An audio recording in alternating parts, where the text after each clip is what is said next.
Hi friends, ఈ వీడియోలో మనం టొమాటో రోటి పచ్చడి, చింతకాయ పచ్చడి కాంబినేషన్తో ప్రిపేర్ చేసుకుందామండి. టేస్ట్ చాలా బాగుంటుంది. ఖచ్చితంగా ట్రై చేయండి. సో మనకి టొమాటో రోటి పచ్చడి చాలా కాంబినేషన్స్ ఉంటాయి. పుదీనాతో చేస్తాము, కొత్తిమీరతో చేస్తాము. ఆల్రెడీ పుదీనాతో కాంబినేషన్ది అప్లోడ్ చేశాను, చూడకపోతే ఒకసారి చెక్ చేయండి. సో ఈరోజైతే మనం చింతకాయ పచ్చడి కాంబినేషన్తో ప్రిపేర్ చేస్తున్నాం అనమాట.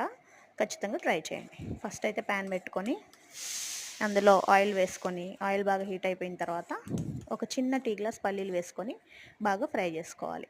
సో ఇప్పుడు పల్లీలు బాగా ఫ్రై అయిపోయిన తర్వాత అదే ఆయిల్లో కట్ చేసి పెట్టుకున్న టొమాటో ముక్కలు అలానే పచ్చిమిర్చి ముక్కలు యాడ్ చేసుకోవాలి. ఇక్కడ నేను 3 టొమాటోస్కి ఒక 8 పచ్చిమిర్చి తీసుకుంటున్నానండి. ఇప్పుడు ఫ్లేమ్ని సిమ్లో పెట్టేసుకొని ప్లేట్ పెట్టేసుకొని కరెక్ట్గా ఒక 10 మినిట్స్ కుక్ చేసేసుకోండి. 10 మినిట్స్ తర్వాత మనకి టొమాటోస్ అనేవి చక్కగా మగ్గిపోతాయి అన్నమాట.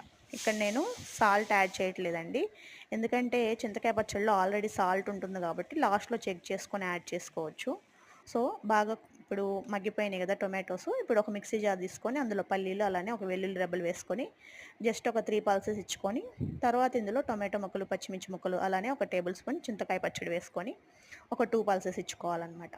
సో ఈ చింతకాయ పచ్చడి అమ్మ పెట్టి పంపించిందండి, మన చెట్టువే అనమాట చింతకాయలు. సో ఒక 1 ఇయర్ అయిపోయింది పెట్టి పంపించి, అయినా పాడవదనమాట చింతకాయ పచ్చడి, ఎప్పటి వరకైనా ఉంటుంది.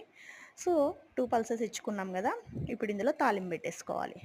సో ఈ టొమాటో చింతకాయ పచ్చడి అయితే చాలా బాగుంటుందండి వేడి వేడి అన్నంలో. అసలు రోటి పచ్చళ్ళు అంటేనే చాలా బాగుంటాయి. సో ఈ చింతకాయ పచ్చడి కాంబినేషన్తో చాలా బాగుంటుంది, ఖచ్చితంగా ట్రై చేయండి.